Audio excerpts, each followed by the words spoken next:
some of which are life-threatening. Regardless of the cause, the pathological features consist of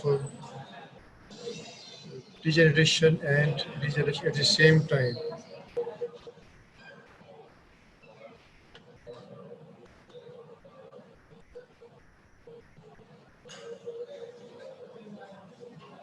They consist of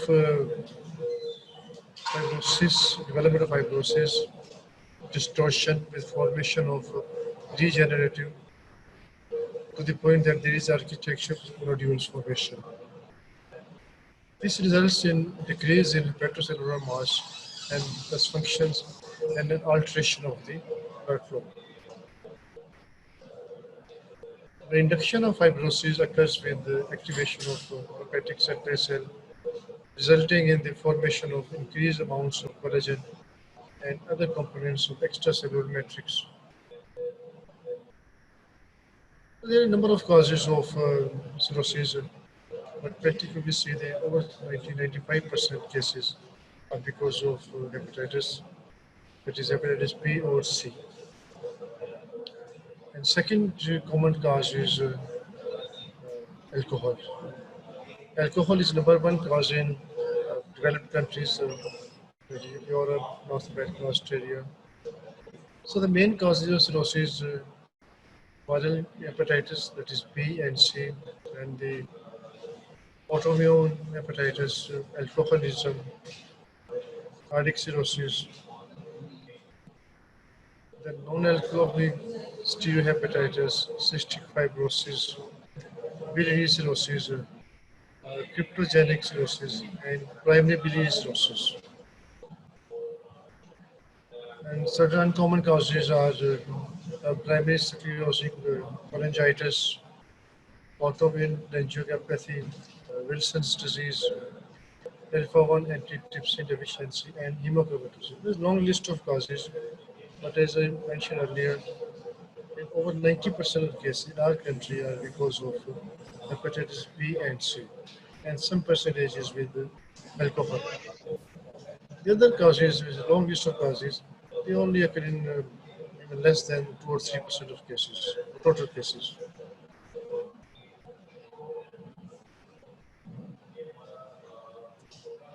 Cirrhosis due to chronic hepatitis B, the patient exposed to the hepatitis, approximately 80% develop chronic hepatitis C, and those 20-30% will develop cirrhosis over 20 to 30 years. That is 20 or to 30% cases who suffer from hepatitis C ultimately will develop the cirrhosis in about 20 to 30 years of time.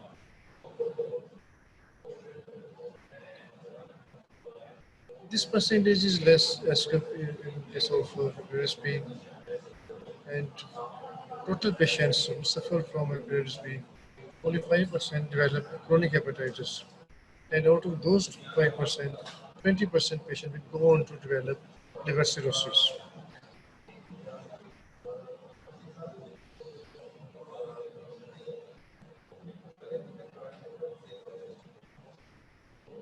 This diagram thus shows the signs of chronic liver disease, esophageal varices, splenomegaly, dilated veins in the abdomen, ascites, loss of sexual hair, jaundice, candidomestrias, pyrenovi, idiopathitis, and ankle edema. What are the major complications of cirrhosis?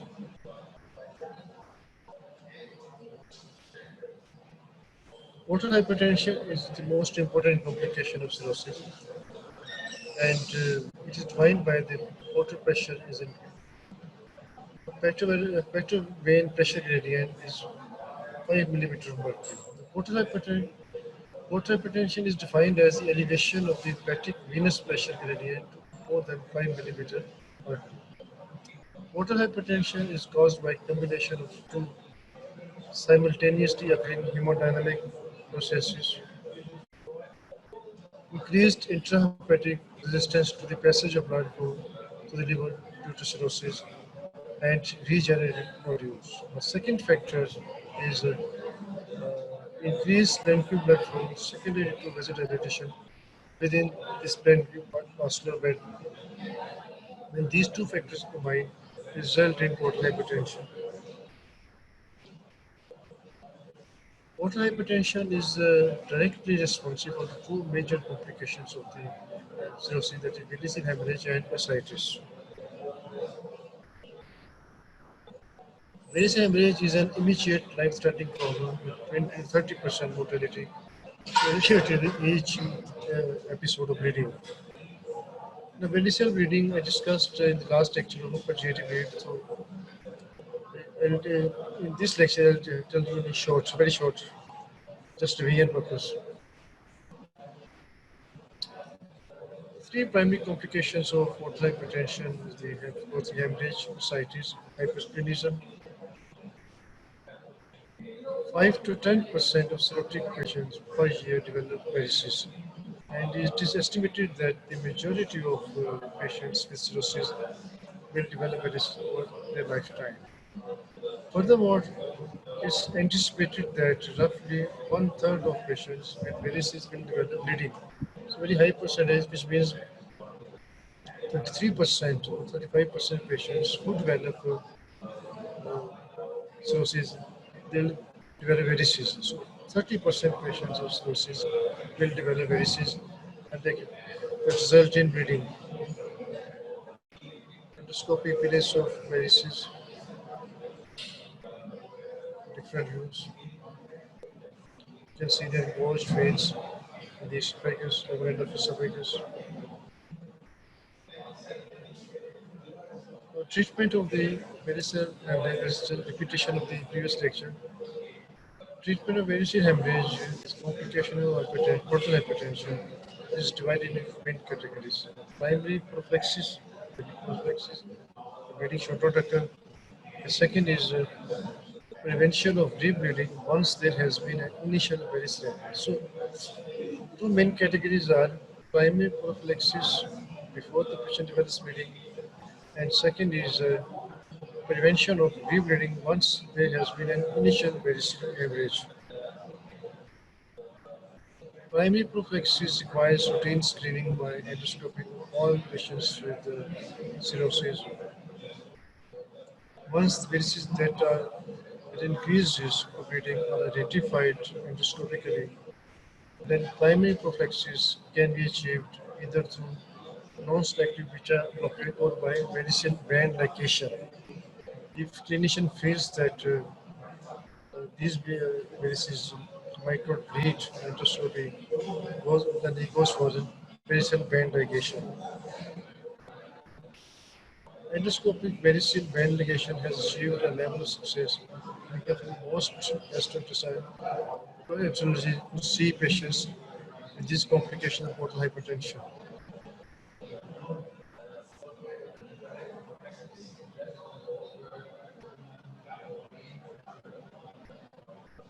Thus, in patients with cirrhosis who are screened for portal hypertension and are found to have large varices, it is recommended that they receive either beta blockade or primary prophylaxis with the endoscopic variceal ligation.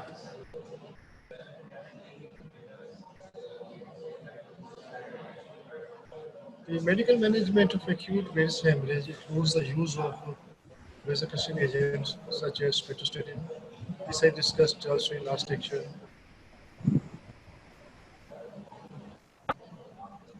Balloon tamponade with the Sangster black tube, Minnesota tube can be used in patients who cannot get endoscopic immediately or who need stabilization prior to endoscopic therapy.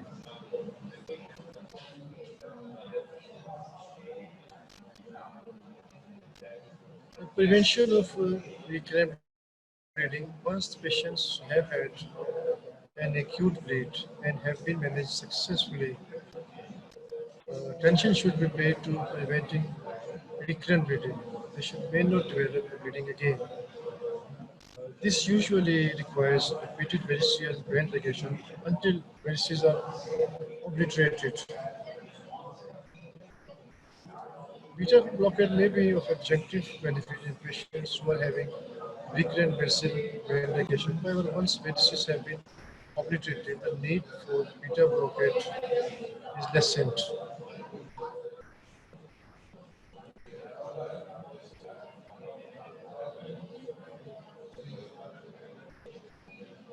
Now, despite successful variceal obliteration, many patients will still have portal hypertension gastropathy, for which the bleeding can occur.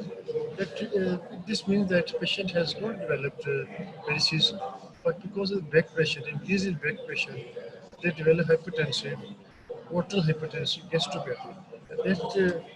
That is sometimes a cause of hematemesis.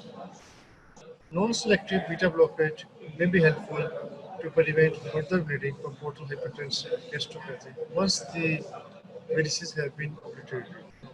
I repeat, non-selective beta blockade may be helpful to prevent further bleeding from portal hypertensive gastropathy once varices have been obliterated. Other complications of cirrhosis are splenomegaly, hypersplenism. What you can say, these two are the complications of portal hypertension, which is due to the cirrhosis. Injustice and splenomegaly is a common finding in patients suffering from cirrhosis and portal hypertension. The clinical features include the presence of an enlarged spleen on physical examination and the development of thrombocytopenia and leukopenia in patients who have cirrhosis. Remember one thing, isolated splenomegaly, the commonest cause worldwide is cirrhosis. And when the spleen is enlarged because of any reason, that leads to hypersplenism and that results in thrombocytopenia and leukopenia and anemia because increased destruction of these cells. So this complication occurs not only in cirrhosis, but splenomegaly because of any reason can lead to hypersplenism.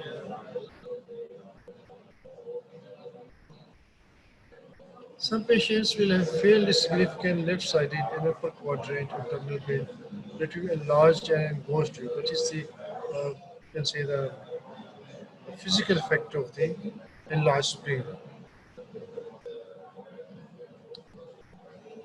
Splenomegaly itself usually requires no specific treatment. Although splenectomy can be successfully performed under very special circumstances when these patients have developed increased destruction of platelets and WBCs leading to leukopenia and thrombocytopenia.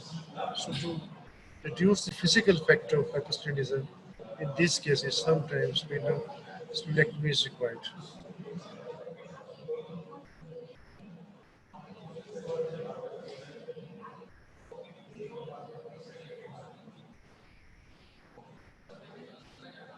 Hypersplenism with the development of thrombocytopenia is a common feature in patients with cirrhosis. It's usually the first indication of portal hypertension. Next complication of portal hypertension is ascites. What's the pathogenesis? The presence of portal hypertension contributes to the development of ascites in patients who have cirrhosis. There's increase in intrahepatic resistance. The renal effects of increased aldosterone leading to sodium retention also contribute to the development of ascites. Then hypoalbuminemia and reduced plasma oncotic pressure also contribute to the loss of fluid from the vascular compartment into the peritoneal cavity. Hypoalbuminemia is due to decreased synthetic function in a cirrhotic liver, and this is an important finding in cases of chronic liver disease.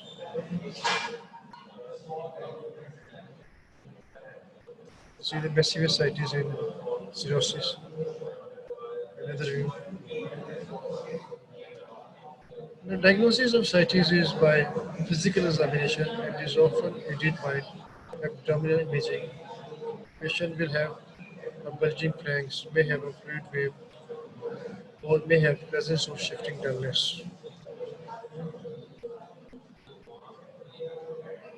This is determined by taking patients from supine position, lying on either side, left or right, and then moving the patient.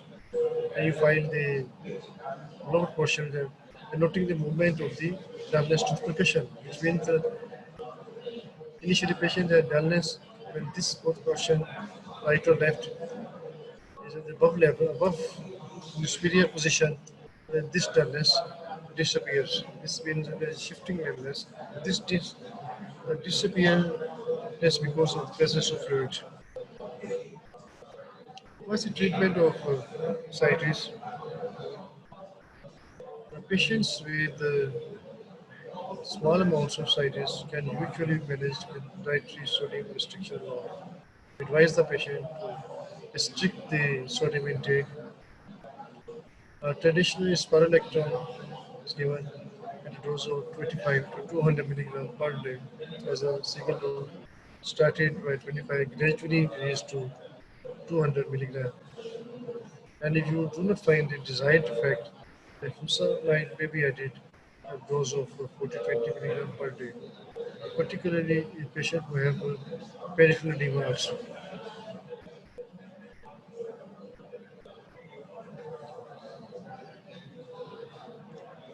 What is the treatment of refractory ascites? Alternate treatment modalities including the synthesis or a tips, this that is transhepatic transtubular intrahepatic percutaneous stents. This must be considered in cases of refractory ascites.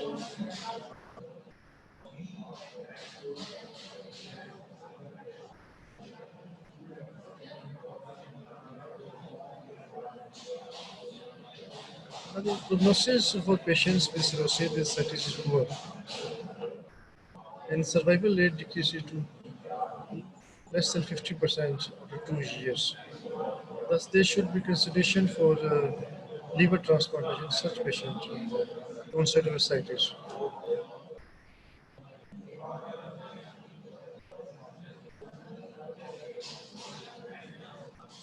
Another very important complication of cirrhosis is spontaneous bacterial peritonitis. As the name indicates, patient develops infection of the bacteria. This is a very deceptive condition, usually missed by clinicians and has a very high mortality. SPP is a common and severe complication of ascites characterized by spontaneous infection of acidic fluid without an intraabdominal source.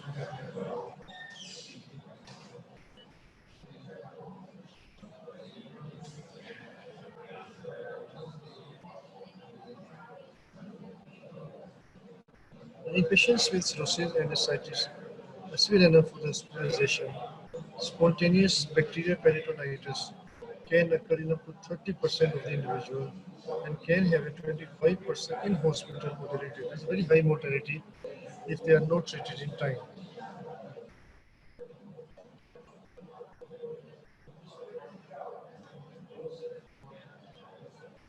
Now, the bacterial translocation is the presumed mechanism for development of spontaneous bacterial peritonitis, with gut flora traversing the intestine into the mesenteric lymph nodes, leading to bacteremia and seeding of the acidic fluid.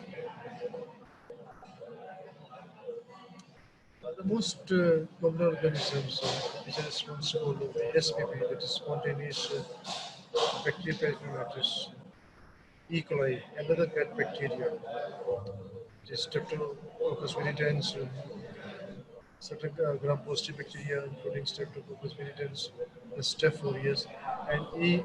and Enterococcus can also be found. So, the commonest cause of the commonest organisms which cause SPP, E. coli, but certain other gram-positive organisms like Streptococcus viridans and Staph aureus are also responsible.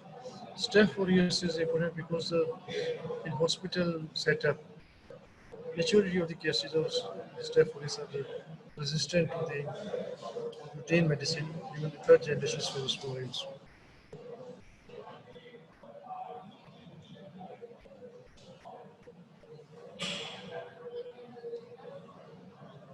More than two organisms are identified these cases, then one should suspect some perforation of the viscous considered.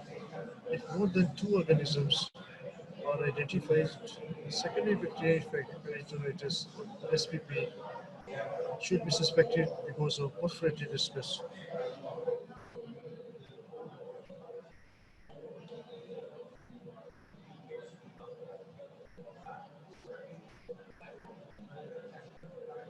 The organisms of the diagnosis of spontaneous bacterial peritonitis is made when the fluid sample has an absolute neutrophil count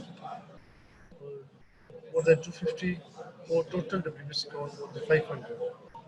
So there are two criteria to diagnose the spontaneous bacterial peritonitis. When you send the gastric fluid for examination, first criteria is the neutrophil count is more than 250 per cubic millimeter. And secondly, total count, the total WBC count is more than 500. And this is important in certain cases. For example, WBC count is say 400 and absolute neutrophil count is 250, and then it's a diagnostic of SPP. Or the total count is more than 500. The treatment is with second or third generation Spinosporin, cefotaxime, or you can add ciprofloxacin in combination with metronidazole. So treatment is second or third generation Spinosporin, cefotaxime, or ceftriaxone, or quinolone ciprofloxacin in combination with metronidazole. This is the most commonly used medicine in these cases.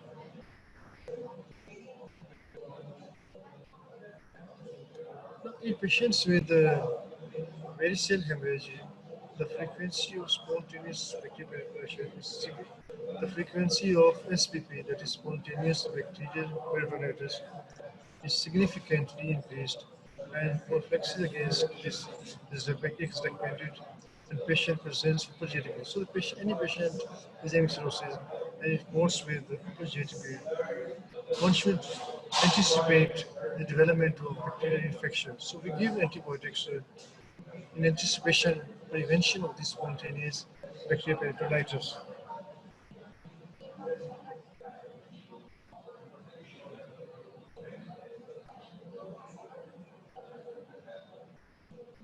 The next complication of cirrhosis is hepatorenal syndrome, which is a form of functional renal failure without renal pathology that occurs in about 10% of the patients with advanced cirrhosis or acute liver failure.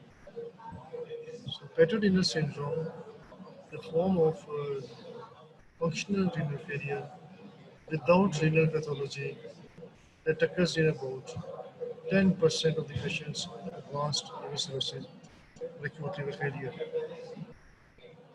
Peritoneal syndrome is often seen in patients with refractory ascites and requires exclusion of other causes of acute renal failure.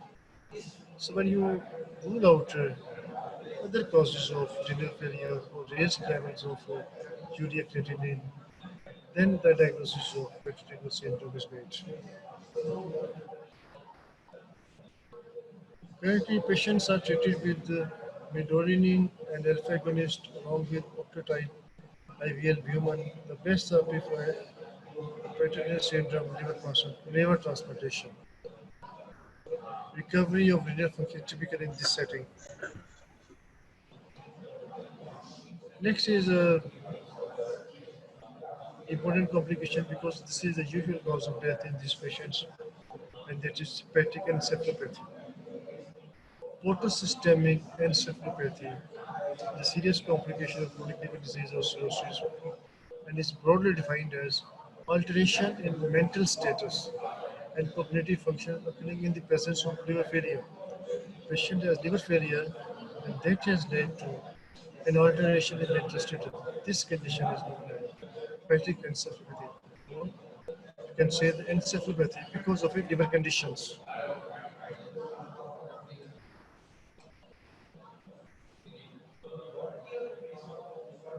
What are clinical features encephalopathy? The patient with cirrhosis Encephalopathy and encephalopathy is often found as a result of certain precipitating events. There are certain factors which are known as precipitating factors that precipitates the development of the hepatic encephalopathy. And what are these factors? Hypokalemia because of any reason, that can be dietary, that can be excessive use of diuretics like furosemide, infection, any infection, SPP or chest infection, UTI, anywhere in the body, already in a patient who's already a patient of cirrhosis can lead to encephalopathy. Increased dietary protein load, the patient has started taking the diet which is a high protein diet that can cause development or that can initiate the encephalopathy or precipitate it, acute disturbances. Patient presents with the uh, patient may be confused or exhibit a change in personality. This is your presentation. And there are factors which can precipitate encephalopathy are constipation, GI bleed, and sedative drugs, hypnotics. What are the clinical features of encephalopathy? When we take the round round, see the patient, the most important and early clinical feature is the reversal of the sleep rhythm.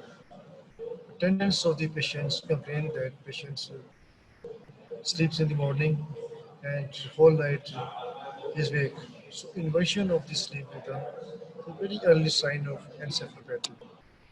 Then altered state of consciousness, disturbed consciousness, then change in personality, intellectual deterioration, fetal hepaticus, typical smell in the breath, STXs, that is hepatic flaps.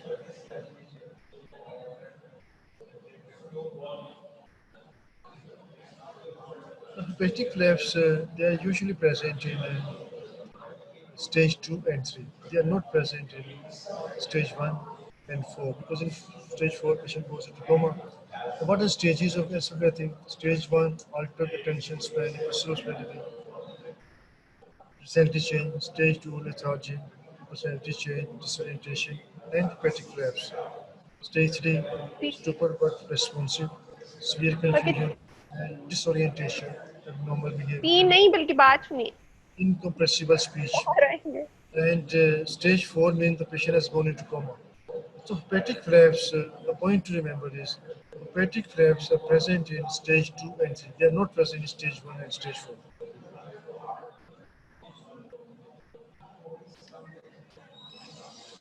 This is just a pragmatic representation of clinical staging of hepatic encephalopathy. As I already mentioned, hepatic flap, how to perform it. Another feature of encephalopathy is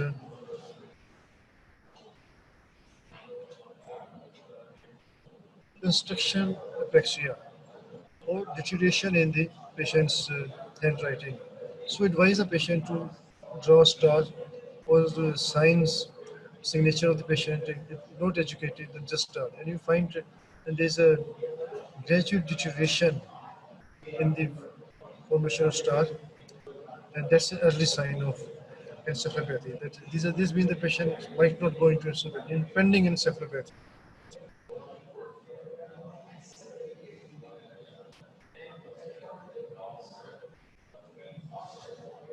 Diagnosis is mainly clinical, clear history, precipitating factor, and drawing test, as I mentioned, construction apraxia, AEG, CT scan, MRI that may show cerebral atrophy, but that is not diagnostic. So diagnosis is basically based upon clinical finding, history, and examination. If patient has ascites, it should be tapped for infection. There's some fluid, to see the presence or absence of SPP, because that can be a precipitating factor for encephalopathy. First thing is, if the patient has ascites and has some features of encephalopathy, Should remove a small amount of fluid. Diagnostic aspiration is done just to rule out SPP that can be a precipitating factor. Then evidence of GIT bleed should be shown and patient should be appropriately hydrated. Electrolytes should be measured and abnormality should be corrected, particularly hypokalemia. Patients presenting with encephalopathy, stresses or that is STXs or flaps often present in grade 2 and 3. What's the treatment of hepatic encephalopathy? First of all, try to identify any respiratory factor and it should be corrected. Then, patient is dehydrated, hydration is corrected, see the electrolytes, find any abnormality, it should be corrected. The mainstay of treatment for encephalopathy in addition to the above mentioned points, to correct precipitating factors and to use lactulose, which is a non-absorbable disaccharide, which results in chronic acidification and then reduction in the absorption of the ammonia.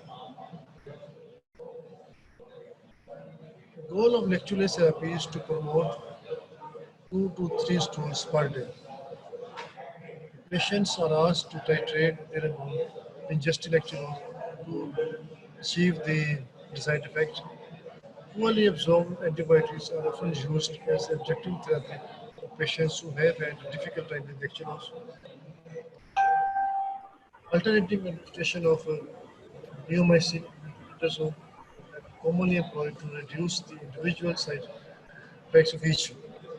Neomycin can cause renal insufficiency and nephrotoxicity, and metronidazole peripheral. So these both are combined to reduce the side effects of or the toxic effects of individual medicines.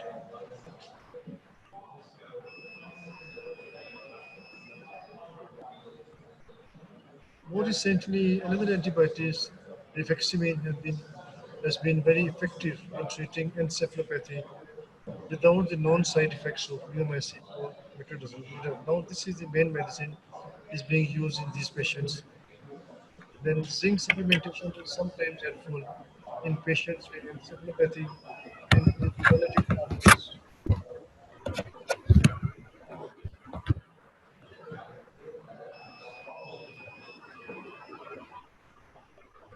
Development of encephalopathy in patients with chronic liver disease is a poor prognostic sign, but this complication can be managed in vast majority of the patients.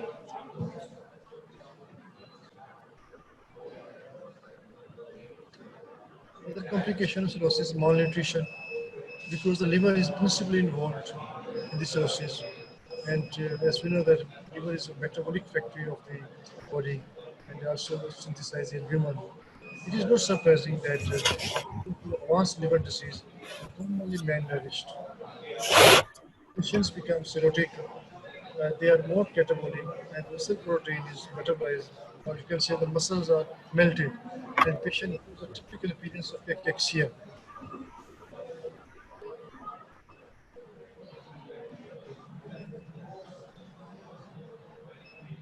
There are multiple factors that contribute to the malnutrition of the cirrhosis. One is a poor dietary intake, patients have poor appetite, digestion is impaired, their intake is reduced. Then alteration in gut nutrient absorption, then alteration in protein metabolism because of the damage of the liver. Dietary supplementation for patients with cirrhosis is helpful in preventing patients from becoming catabolic. Then next complication is abnormalities in coagulation. Coagulopathy is almost universal in patients with cirrhosis. There is a decreased synthesis of clotting factors and impaired clearance of anticoagulants, both combine to lead to bleeding diathesis. In addition, patients may have thrombocytopenia or hypospadias due to the portal hypertension, vitamin K dependent clotting factors such as 2, 7, 9, and 10 are also deficient. Bone disease can also occur in cirrhosis. Osteoporosis is a common in patients with cirrhosis. It's basically because of malabsorption of vitamin D and decreased calcium injection. The rate of bone absorption exceeds that of new bone formation in patients with cirrhosis, resulting in loss of bones. Then hematological abnormalities also occur in cirrhosis. Anemia for a variety of causes, including hypersplenism that leads to the increased destruction of RBCs, then hemolysis, iron deficiency because of poor intake, poor absorption, and perhaps folate deficiency from malnutrition. All these factors combine together to lead to the development of anemia. Macrocytosis is a common abnormality in red blood cell morphology seen in patients with chronic liver disease, and neutropenia may be seen as a result of hypersplenism.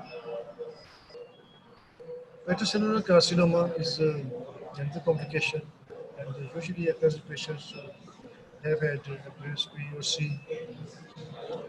This patient, we know that patients with cirrhosis have shrunken liver. Initially, the size increased, and later that is reduced, liver is shrunken. And when these patients report to the medical OPD, say after 4 to 6 weeks, and you find liver has enlarged, think of the development of hepatocellular carcinoma as complication of cirrhosis.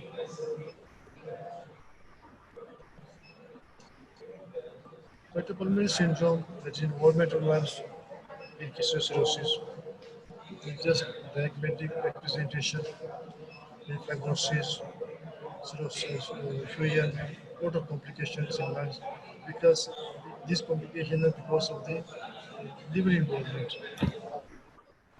Patient can develop dyspnea, coughing.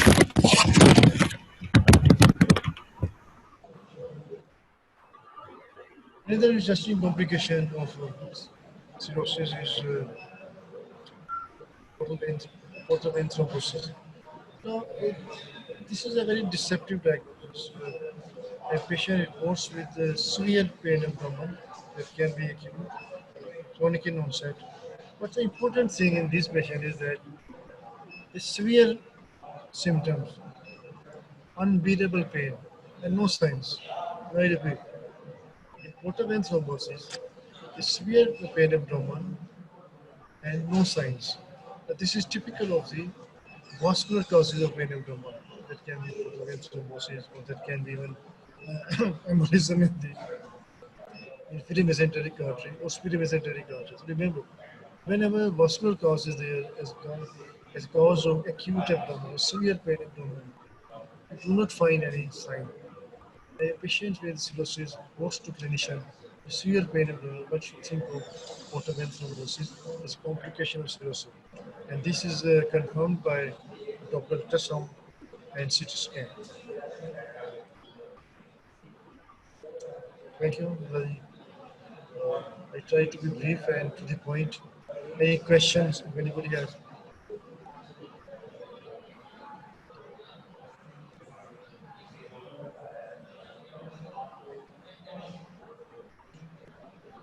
Any questions, please?